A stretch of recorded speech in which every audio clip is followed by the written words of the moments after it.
Hey, hello, and good morning, everyone. I can't even get that right. So this is a fantastic start to this show. Hope everyone so far is having a good Sunday. If you're still in bed, fantastic, good for you. Other than that, I hope everyone so far has had a good, at least, good start to the weekend. It's college football.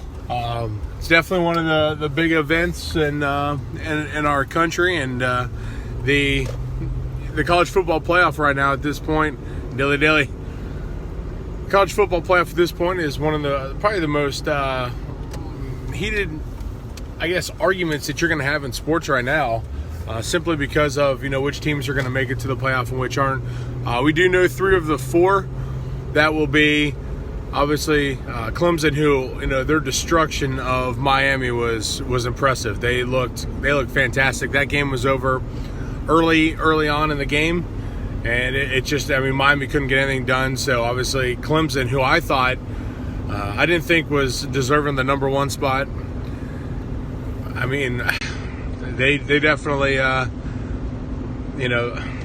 they proved me wrong. There's no other way to say it, but than that, they looked fantastic, and they definitely got it.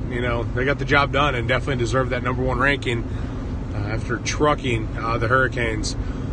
Second team is obviously going to be Oklahoma. Oklahoma looked really good. Who I thought Oklahoma, I still think might be the best team in the country, with Baker Mayfield, who is the best player in the country. I've said that for a while now.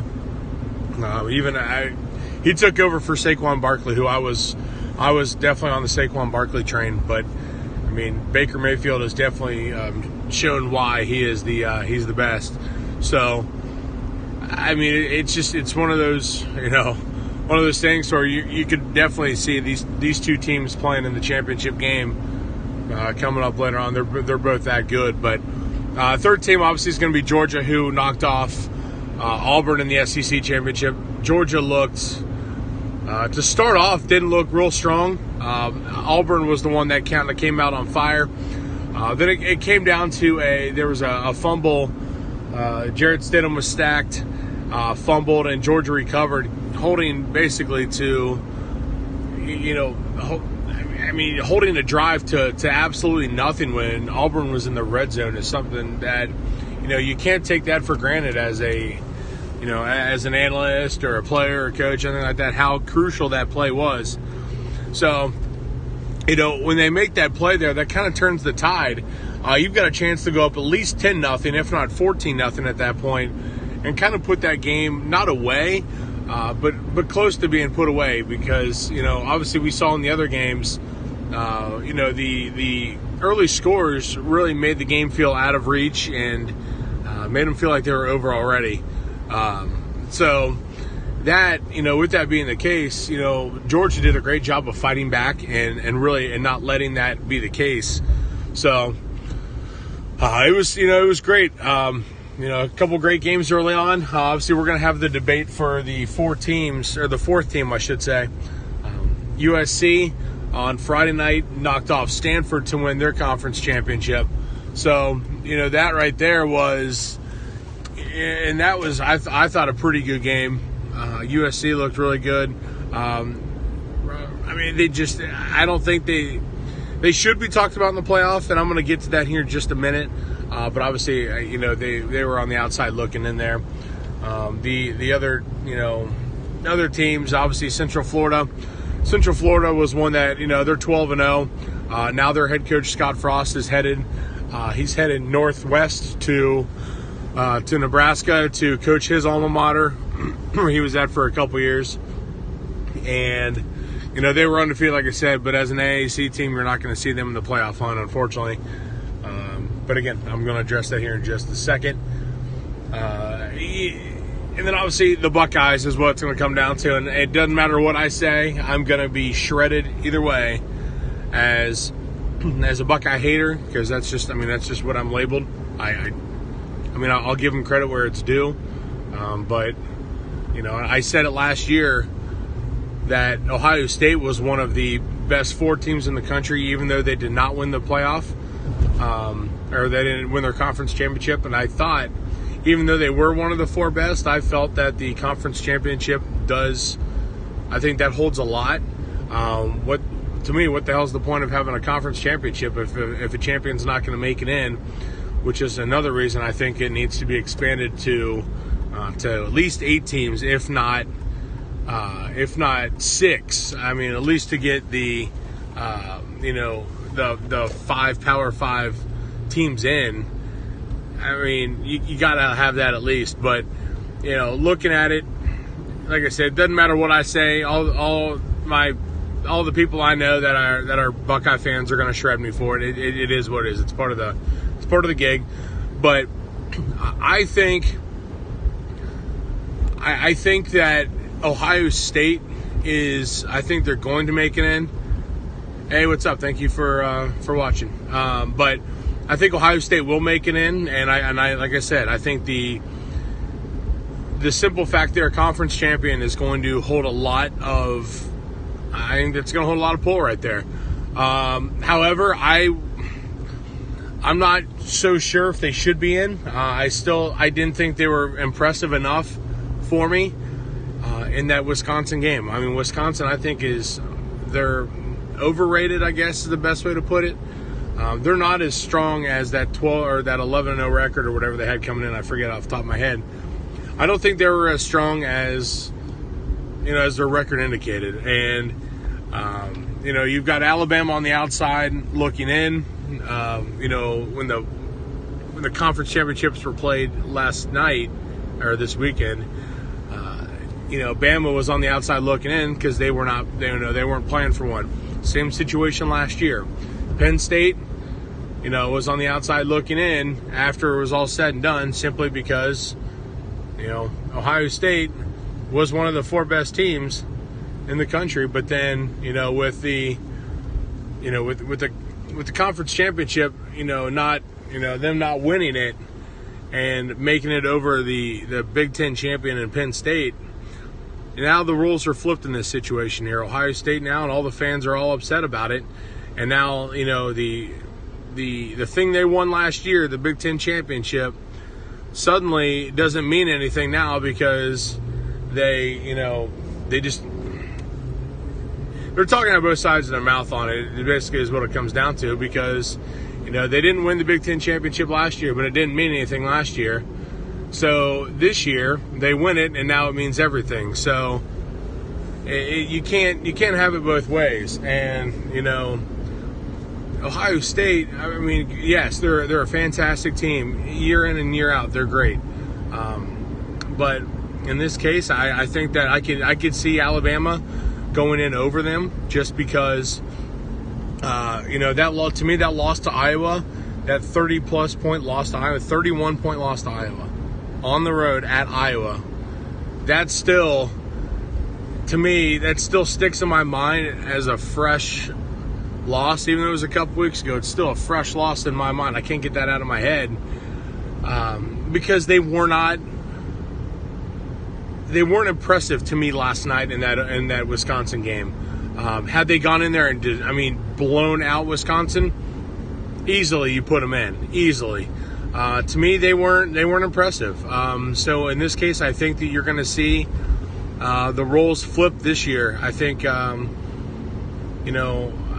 could put in Alabama over Ohio State. It's a tough one, which is why the playoff needs to be at least 6 teams, if not 8. You've got Power 5 conferences for a reason. I think you put in the Power 5 champions, and then if you have the 6-team playoff, you have a wild card. On this case, I think you throw in UCF. They're 12-0, an undefeated record. They're not one of the big boys, but you know what? That's why you have them. I think you give them a shot, or you have an 8-team playoff, and you have the Power 5 champs, and then 3 wild cards. Then you get Bama in. Then you get, I think, like I said, UCF. I mean, hell, you could put in Auburn. You could put in Penn State. You can find a team, based off of off of the rankings there and everything like that. That's what you do. Having a Power 5, and only 4 teams making it. It's just asinine to me. You cannot. It makes zero sense to put in, to have a Power 5 conference, that rule all in NCAA right now, but yet only 4 of those champions. Hell, not even champions. If you look at, Penn or Ohio State from last year wasn't even the Big Ten champ, and they were representing. And so it's obviously we know the NCAA. They're messed up. I mean, they're not. It's the NCAA, so it is what it is. They obviously put more onus on money than anything else, as opposed to what would amount to like the right thing to do when it comes to having teams play where they deserve to be slotted. So I mean it's a little frustrating, but like I said, no matter it doesn't matter what you say. I've learned this, especially dealing with Ohio State fans, is no matter what I say, I'm going to be shredded for it. So it's like I said, I'll give them credit where it's due, and they're one hell of a team. They've always been coached well. Urban Meyer is a great coach. But for Buckeye fans to go out there and say and rip on Nick Saban for politicking to get his team in the playoff last night, that's completely asinine to me. Your coach does the same thing, and it's exactly what every single coach in America would do. And that's politic to get his team in the playoff. Every single coach in America would do that. So don't act like everyone's against you, Ohio State, or, Urban Meyer is the high and mighty. They all do it. They all do it. And no coach is above that. They will do what they can to get their team in the playoff. It is what it is. That's part of it. So, to think that everyone's against you, it's just, I'm sick of it. And you wonder why it's so-called Ohio against the world. No, it's not Ohio against. It's Ohio State against the world, because everyone can't stand your fan base because of the way you guys, the things you guys say. It's, Ohio State can do no wrong even when they do wrong, or they deserve everything because they're the so-called best. It's just, come on, guys. Like, you guys are a damn good university and a damn good football program and a damn good institution. But come on, guys. I mean, that's what's so frustrating about you guys. And yes, I've never been an Ohio State fan and probably never will. But damn it, I'm going to give them credit where it's due. And you know what? And I'm gonna give things in the right light. I'm going to say it like it is. And that's why nobody likes you guys. That's why. It's simply because of that. If you guys would, show that, hey, our university, yeah, we're a great, great institution with, great athletics, but to come out here and say everyone's against you, everyone hates you, simply because, nobody, or they think that somebody else should be in the playoff over you. Come on now, guys. Like, you're better than that. This is where you guys really need to open your eyes and figure out, what you're saying here, because, not all of it makes sense. And that's the frustrating part, because Ohio State is a really good school, and, they definitely deserve their place in a playoff most every year. So this year I would have to say it's not one of those. If you want to look at it, just because of the simple fact that they were not as impressive as, as most people think. So, overall, again, it's been a great football year, as always. I just kind of went on a rant there, and for that I apologize, but I a little frustrated and getting shredded for a few days, and no matter what I see, it can get a little maddening. So, but yeah, overall, again, it doesn't matter. It doesn't matter who makes the playoff this year. That fourth team, whoever's the fan of the team that does not make it in, it's going to be upset. So no matter what, the committee's not going to get it right. They never will. So, with that being the case, it's just, that's part of it. It's part of the committee. Hopefully they make the right decision. And, this is a year to where I think Ohio State and Alabama are both deserving of being in the playoff. Granted, like I said, it should be more teams. So, so nobody's going to be happy, and it is what it is. So that's it for me. I got to head into church because I'm going to need I'm gonna need Jesus after this. So I hope everyone has themselves a fantastic rest of your weekend. Hope you guys have a good and safe day. Enjoy it, and everyone have yourselves a great holiday, and we'll see you soon.